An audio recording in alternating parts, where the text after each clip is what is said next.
രാഹുൽ ഗാന്ധിയുടെ കോപ്രായങ്ങൾക്ക് പ്രധാനമന്ത്രി നരേന്ദ്രമോദി കൊടുക്കുന്ന മറുപടി തല നോക്കിയുള്ള മർമ്മം നോക്കിയുള്ള അടികളാണ്. ഇന്നലെ ജോൺ എഫ് കെന്നഡിയുടെ മറന്നുപോയ പ്രതിസന്ധികൾ, JFKയുടെ ഫൊർഗോട്ടൺ ക്രൈസിസ് അല്ലേ എന്ന് പറയുന്ന ഒരു പുസ്തകത്തെക്കുറിച്ച് പറഞ്ഞു. അപ്പോൾ എല്ലാവരും ഓർക്കും എന്തെങ്കിലുമൊക്കെ സാമ്പത്തിക പ്രശ്നങ്ങളോ ഒക്കെയുള്ള ഒക്കെ ആയിരിക്കും. പക്ഷേ സാമ്പത്തിക പ്രശ്നമല്ല, ആ പുസ്തകം നിറയെ പെണ്ണ് കേസല്ലേ. അതെ, ഈ പുസ്തകം ഞാൻ വായിച്ചത് ടിബറ്റിൽ നിന്ന് അന്ന് ദലൈലാമയൊക്കെ CAA കടത്തിക്കൊണ്ടുവന്നല്ലോ, ആ വിവരങ്ങളൊക്കെ അറിയാൻ വേണ്ടിയായിരുന്നു വായിച്ചത്. അതിൽ ഇങ്ങനത്തെ ചില കാര്യങ്ങൾ ഉണ്ടാവുമെന്ന് വിചാരിച്ചില്ല. അപ്പോൾ മോദി ഉദ്ദേശിച്ചത് അതാണ്. പുസ്തകത്തിൻ്റെ മുഴുവൻ പേര് JFK's Forgotten Crisis, Tibet, the CAA and the Sino Indian war എന്നാണ്. ശീർഷകം കണ്ട ഒരു കുഴപ്പമൊന്നും തോന്നില്ല. ടിബറ്റ്, ചൈന, ഇന്ത്യ യുദ്ധം എന്നാണ് അത് എഴുതിയിരിക്കുന്നത് ബ്രൂസ് റിഡൽ. ബ്രൂസ് റിഡൽ മുമ്പ് CAAയിൽ വലിയ ഓഫീസറായിരുന്ന ആളാണ്. CAAയുടെ ഈ വക കാര്യങ്ങൾ, ടിബറ്റ് കാര്യങ്ങളൊക്കെ ചെയ്തുകൊണ്ടിരുന്ന ഒരാളാണ് ചെയ്തിരുന്നത്. അപ്പോൾ മോദി പറഞ്ഞത് വിദേശ നയത്തിൽ താല്പര്യമുള്ളവരെല്ലാവരും JFK's Forgotten Crisis ഈ പുസ്തകം വായിക്കണം എന്നാണ് പറഞ്ഞത്. ആ പുസ്തകം വായിച്ചാൽ നമുക്ക് കിട്ടുന്നത് നെഹ്റുവിൻ്റെ വേറെ ചില താല്പര്യങ്ങളാണ് നമുക്ക് മനസ്സിലാകുന്നത്.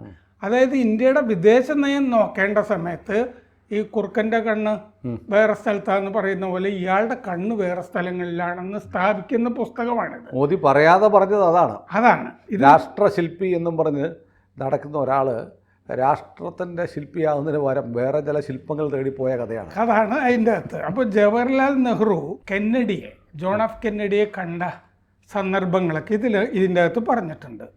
അപ്പോൾ ഈ രാഹുൽ ഗാന്ധി പറഞ്ഞല്ലോ കഴിഞ്ഞ ദിവസം ജയശങ്കറിനെ അങ്ങോട്ട് 3-4 തവണ അമേരിക്കയിലേക്ക് അയച്ചത് മോദിയെ മറ്റേ സത്യപ്രതിജ്ഞാ ചടങ്ങിന് ക്ഷണിപ്പിക്കാൻ വേണ്ടിയിട്ടാണ്, ട്രംപിൻ്റെ എന്നൊരു വൃത്തികെട്ട വർത്താനം പറഞ്ഞല്ലോ. അപ്പോഴാണ് നെഹ്റുവിൻ്റെ വിദേശ നയം അതിനുള്ള മറുപടിയായിട്ടാണ് ഇത് പറയുന്നത്. അപ്പോൾ മോദി പറഞ്ഞു പ്രസംഗത്തിൽ, രാജ്യത്ത് വെല്ലുവിളികൾ ഉണ്ടായപ്പോൾ വിദേശ നയത്തിൻ്റെ പേരിൽ എന്ത് കളികളാണ് നടന്നതെന്ന് ആ പുസ്തകത്തിൽ വിവരിച്ചിട്ടുണ്ട്. വെല്ലുവിളികൾ ഉണ്ടായപ്പോൾ ഇവിടെ നടന്നത് പെണ്ണുപിടിയായിരുന്നു.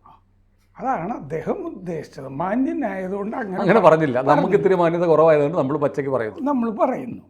അപ്പോൾ ആ 1962 യുദ്ധത്തിൻ്റെ സമയത്ത് നെഹ്റു, കെന്നഡിയാണ് പ്രസിഡന്റ് അവിടെ, നെഹ്റു കെന്നഡിക്ക് എഴുതി ചൈനയ്ക്കെതിരെ ഉപയോഗിക്കാനായിട്ട് ഞങ്ങൾക്ക് ഫൈറ്റർ ജെറ്റുകൾ, പോർ വിമാനങ്ങൾ തരൂ എന്ന് പറഞ്ഞിട്ടൊരു കത്തെഴുതിയിരുന്നു. ഈ കത്തെഴുതുന്നതിന് മുമ്പ് 1961 നവംബർ 6 നെഹ്റു അമേരിക്ക സന്ദർശിച്ചു കെന്നഡിയെ കാണാൻ വേണ്ടിയിട്ട്. അപ്പോൾ ഈ പുസ്തകത്തിൽ പറയുകയാണ്, ആ സന്ദർശന സമയത്ത് നെഹ്റുവിന് താല്പര്യം കെന്നഡിയിലല്ലായിരുന്നു, കെന്നഡിയുടെ 27 വയസ്സുള്ള സഹോദരി പാറ്റ് കെന്നഡിയിലായിരുന്നു. ഈ പാറ്റ് കെന്നഡി, പട്രീഷ്യ കെന്നഡി ലോഫോർഡ് എന്നാണ് അവരുടെ പേര്. അവർ ആ സമയത്ത് വിവാഹിതയാണ്. നെഹ്റു പോകുമ്പോൾ അവർക്ക് നെഹ്റുവിൽ പ്രത്യേകിച്ച് താല്പര്യമൊന്നും ഇല്ലതാനും. അവർ ഇംഗ്ലീഷ് നടൻ പീറ്റർ ലോഫോർഡിനെയാണ് വിവാഹം ചെയ്തിരുന്നത്. ഹോളിവുഡുമൊക്കെ ആയിട്ട് വലിയ ബന്ധമുണ്ടായിരുന്നത്. കാരണം എന്താണെന്ന് വെച്ചാൽ ഈ പട്രീഷ്യയ്ക്ക് ഇവരുടെ പിതാവ്, അതായത് കെന്നഡിയുടെയൊക്കെ ഈ ഹോളിവുഡിലേക്ക് നിർമ്മാതാവൊക്കെ ആയിരുന്നു, സിനിമാ നിർമ്മാതാവാണ്. അപ്പോൾ ഹോളിവുഡും നടന്മാരും സെലിബ്രിറ്റികളൊന്നും ഈ പാറ്റ് അവർക്കൊരു വിഷയമേ അല്ലായിരുന്നു. ഈ നെഹ്റുവിനെയൊക്കെ അവരെങ്ങനെ മൈൻഡ് ചെയ്യാനാണ്. അപ്പോൾ 1954 അവർ നടനെ വിവാഹം ചെയ്ത് 1966 പിരിഞ്ഞു. നെഹ്റു ഈ സന്ദർശനം നടത്തി പിന്നെ 5 കൊല്ലം കഴിഞ്ഞിട്ടാണ് അവരുടെ വിവാഹമോചനമൊക്കെ വരുന്നത്. അവർ വളരെ ഇൻട്രോവേർട്ടായിരുന്ന ഒരാളാണ്. അച്ഛൻ ഈ ഹോളിവുഡ് നിർമ്മാതാവ്. ഇവർ ഈ പിരിഞ്ഞ ശേഷം ഇവർ ആൽക്കഹോളിക്കായി. പക്ഷേ നാവിൽ ക്യാൻസറൊക്കെ ഉണ്ടായിരുന്നു. അങ്ങനെയൊക്കെയാണ് അവർ മരിച്ചു പോയത്. പക്ഷെ കെന്നഡിയെ കാണാനായിട്ടും ഇവിടെ നമ്മുടെ ചൈന യുദ്ധം ബാധിക്ക വന്ന് നിൽക്കുമ്പോൾ ആ പ്രശ്നം ചർച്ച ചെയ്യാൻ പോയ, കെന്നഡിയോട് ചർച്ച ചെയ്യാൻ പോയ നെഹ്റുവിൻ്റെ കണ്ണ് എപ്പോഴും ഇങ്ങനെ ഇവർ വരുന്നതും പോകുന്നതൊക്കെ നോക്കിക്കൊണ്ടിരിക്കുകയായിരുന്നു എന്ന് പുസ്തകത്തിൽ. നമ്മുടെ ഇവിടെ ചില ആളുകളുണ്ടല്ലോ എപ്പോഴും എപ്പോൾ നോക്കിയാലും സ്ത്രീകളുടെ കൂട്ടത്തിലായിരിക്കും. പേര് ഞാൻ പറയുന്നില്ല, ഒരു MP ആണ്. അത് മതി. ചില സമയത്ത് ഇന്ത്യയിലായിരിക്കില്ല. അതെ അതെ, മിക്ക സമയത്തും. പിന്നെ നെഹ്റുവിന് ഈ എഡ്വിനെ മൗണ്ട് ബാറ്റൻ അമേരിക്കയിൽ പോയപ്പോൾ അവിടുത്തെ ഒരു ഗസ്റ്റ് ഹൗസിൽ താമസിച്ചിരുന്നു. ഇതൊക്കെ പുസ്തകത്തിലുള്ളതാണ്. പുസ്തകത്തിലില്ലാത്ത ഒന്നും നമ്മൾ പറയുന്നില്ല. അത് പുസ്തകത്തിലുള്ളത് നമ്മൾ പറയാൻ കാരണം മോദി അത് വായിക്കണമെന്ന് പറഞ്ഞുകൊണ്ടാണ്. അപ്പോൾ അവിടെ ഇതൊക്കെ ഈ എഡ്വിനിയാക്ക് കത്തെഴുതി വിടുന്നുണ്ടല്ലോ, ഞാൻ അമേരിക്ക വന്നു, ഈ ഗസ്റ്റ് ഹൗസിലാണ് താമസം, അപ്പം അങ്ങേ ഓർത്തു എന്നൊക്കെ പറഞ്ഞ് എഴുതിക്കൊണ്ടിരിക്കുമല്ലോ. ഇയാൾ അവിടെ പോയിട്ട് ഇയാൾക്ക് അവർ 5 സ്റ്റാർ ഹോട്ടലും ഒക്കെ അറേഞ്ച് ചെയ്യുന്നുണ്ട്. അങ്ങനെയാണല്ലോ അമേരിക്കയിൽ. ഇയാളപ്പോൾ അവരോട് പറയുകയാണ്, എഡ്വിന മൗണ്ട് ബാറ്റൻ താമസിച്ച ആ ഗസ്റ്റ് ഹൗസ് മതി എനിക്ക് താമസിക്കാൻ എന്ന് അവരോട് പറഞ്ഞു. എന്നിട്ട് ആ ഗസ്റ്റ് ഹൗസിൽ താമസിക്കാൻ ആഗ്രഹം പ്രകടിപ്പിച്ചു. ഇത് പുസ്തകത്തിൽ പറഞ്ഞിട്ടുണ്ട്. ഇന്ത്യൻ പ്രധാനമന്ത്രിക്ക് ഒഫീഷ്യലി അവർ ഏർപ്പാടാക്കിയ താമസ സൗകര്യം വേണ്ട, എഡ്വിന കിടന്ന ആ ഗസ്റ്റ് ഹൗസ് മതി. 1962 മാർച്ചിൽ കെന്നഡിയും ഭാര്യ ജാക്വലിൻ കെന്നഡിയും, പിന്നീട് ജാക്വലിൻ ഈ കെന്നഡി മരിച്ച ശേഷം ഒനാസിസിനെ വിവാഹം ചെയ്തല്ലോ, ഗ്രീക്ക് ഷിപ്പിംഗ് ടൈക്കോൺ. അങ്ങനെയാണ് അവർ ജാക്വലിൻ ഒനാസിസ് ആയത്. അപ്പോൾ കെന്നഡിയും ജാക്വലിനും ഇന്ത്യയിൽ വന്നു 1962 മാർച്ച്. യുദ്ധത്തിന് ഇനിയും 4-5 മാസമുണ്ട്. അപ്പോൾ ജാക്വലിന് അമേരിക്കൻ എംബസി ഒരു വില്ല അവർക്ക് താമസിക്കാൻ വേണ്ടി വാടകയ്ക്ക് എടുത്തിരുന്നു. അമേരിക്കൻ എംബസി തന്നെയാണ് അവരുടെ താമസമൊക്കെ അറേഞ്ച് ചെയ്യുന്നത്. അപ്പം നെഹ്റു പറഞ്ഞു, അല്ല എൻ്റെ വസതിയിലെ ഗസ്റ്റ് സൂട്ടിൽ ജാക്വലിൻ താമസിക്കട്ടെ എന്ന് നെഹ്റു പറഞ്ഞു. ആ ഗസ്റ്റ് സൂട്ട് ചില സമയത്തൊക്കെ എഡ്വിന മൗണ്ട് ബാറ്റൻ ഉപയോഗിച്ചിരുന്ന ഗസ്റ്റ് സൂട്ടായിരുന്നു. ഇത് പുസ്തകത്തിൽ പറയുന്നുണ്ട്. എന്നിട്ട് എഡ്വിനെയും നെഹ്റുവായിട്ടുള്ള ബന്ധത്തിനെ പറ്റി കുറച്ച് കാര്യങ്ങൾ പറയുന്നുണ്ട്. ഇത് നമ്മൾ നേരത്തെ ചർച്ച ചെയ്തിട്ടുള്ളതാണ്. They were more than close എന്ന് ഇതിൻ്റെ അകത്ത് പറഞ്ഞിട്ടുണ്ട് അവിടെ. ഇതിപ്പോൾ നമ്മൾ ആ എഡ്വിനയുടെ കഥകളൊക്കെ പറയുമ്പോൾ പ്രധാനമന്ത്രിയുടെ മ്യൂസിയത്തിൽ നിന്ന് മുമ്പ് നെഹ്റു മ്യൂസിയം ആയിരുന്നല്ലോ, 200 ബോക്സുകളിൽ 51 കാർട്ടൺ സോണിയാഗാന്ധി എടുത്തുകൊണ്ട് പോയി. രാജൻ എന്ന് പറഞ്ഞിട്ട് അവരുടെ ഒരു വലം കൈയിനെ അയച്ചിട്ട് അങ്ങോട്ട് 2008 51 കാർട്ടൺ തിരിച്ച് കിട്ടിയിട്ടില്ല. നെഹ്റു മൗണ്ട് ബാറ്റൻ കത്തുകളൊക്കെ, ആ കത്തുകളിൽ കുറേയൊക്കെ ഉള്ള കാര്യങ്ങൾ നമുക്കറിയാം. എന്താണെന്ന് വെച്ചാൽ മൗണ്ട് ബാറ്റൻ്റെ മകൾ പെട്രീഷ്യ എഴുതിയ പുസ്തകത്തിൻ്റെ അകത്ത് കുറേ കാര്യങ്ങൾ, ഞങ്ങൾ വേറെ ആളുകളുടെ കിടക്കകളിലാണ് സുഖം കണ്ടെത്തിയിരുന്നതെന്നൊക്കെ മൗണ്ട് ബാറ്റൻ എഴുതിയിരുന്ന മകൾക്ക് എഴുതിയിരുന്ന കാര്യമൊക്കെ മകൾ പറയുന്നുണ്ടല്ലോ, ഞാനും ഭാര്യ എഡ്വിനെയും.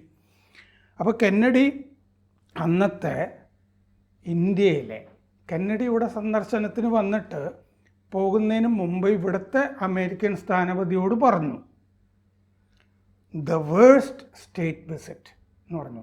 ഞാൻ ഏതെങ്കിലും രാജ്യത്ത് പോയിട്ടുണ്ടെങ്കിൽ ഏറ്റവും വൃത്തികെട്ട സന്ദർശനമായിരുന്നു ഇത് എന്ന് പറഞ്ഞിട്ട് കെന്നഡി പറഞ്ഞു സ്ഥാനപതിയോട്, നെഹ്റുവിന് കൂടുതൽ താല്പര്യം ജാക്കിയോടായിരുന്നു എന്ന് തോന്നി എന്ന് പറഞ്ഞു. ജാക്വലിൻ കെന്നഡിയോ, ഇയാളിങ്ങനെ കെന്നഡിയും ജാക്വലിനും കൂടി വിരുന്നിനൊക്കെ പോകുമ്പോൾ ഇങ്ങനെ സർവ്വനേരം അവരെ നോക്കിക്കൊണ്ടിരിക്കും, ഇങ്ങനെ വായ നോക്കിക്കൊണ്ടിരിക്കും. അമേരിക്കയുടെ പ്രസിഡന്റ് ഇവിടെ ഒഫീഷ്യലി വന്നപ്പോൾ ഇന്ത്യൻ പ്രധാനമന്ത്രി പെരുമാറിയതിനെ കുറിച്ച് അമേരിക്കൻ പ്രസിഡന്റ് പിന്നീട് പറഞ്ഞ കാര്യമാണ് ഈ പറയുന്നത്. ഇപ്പോഴും ലജ്ജ കൊണ്ട് നമുക്ക് ശിരസ് കുനിഞ്ഞു പോകുന്നു. അതെ, ഇതാണ് മോദി എല്ലാവരും വായിച്ചിരിക്കേണ്ട പുസ്തകമാണ് എന്ന് പറയുന്നത്. പ്രത്യേകിച്ച് രാഹുൽ ഗാന്ധിക്കൊന്നും ഈ പുസ്തകങ്ങൾ വായിച്ചൊന്നും ശീലം ഉണ്ടാവില്ലല്ലോ, പ്രിയങ്കയ്ക്കൊന്നും. അവർക്കൊക്കെ ആളുകൾ പറഞ്ഞു കൊടുക്കുമ്പോഴല്ലേ കാര്യങ്ങൾ മനസ്സിലാവുള്ളൂ. KC വേണുഗോപാലോ ആരെങ്കിലും ഒക്കെ പറഞ്ഞു, സിദ്ദിഖോ ഒക്കെ പറഞ്ഞു കൊടുക്കുകയാണെങ്കിൽ KC വേണുഗോപാൽ വായിച്ചിട്ട് പറഞ്ഞു കൊടുക്കുക. അല്ല, ഞാൻ ആലോചിക്കുന്നത് ഈ രാഹുൽ ഗാന്ധി ഇന്നലെ 45 മിനിറ്റിനിടയ്ക്ക് 35 തവണയാണ് ചൈനയുടെ പേര് പറഞ്ഞു. 35 തവണ. അതെ, നമ്മൾ ഓർക്കുന്നുണ്ട്, മുമ്പൊരിക്കൽ രാഹുൽ ഗാന്ധി ചൈനീസ് പ്രതിനിധിയായിട്ട് ഒരു കരാർ ഒപ്പിടുന്നു. ഇന്ത്യയിലൊരു വെറു MP ആണ്, ഇപ്പോഴാണ് പ്രതിപക്ഷ നേതാവ്. തൊട്ട് പുറകിൽ അമ്മ സോണിയാഗാന്ധി മറ്റൊരു MP നിൽക്കുന്നുണ്ട്. എന്താണ് ഇന്ത്യയിലൊരു MP ചൈനയുമായി MOU ഒപ്പിട്ടത്? കരാർ ഒപ്പിട്ടത് എന്താണെന്ന് ഇന്നും നമുക്കറിയില്ല.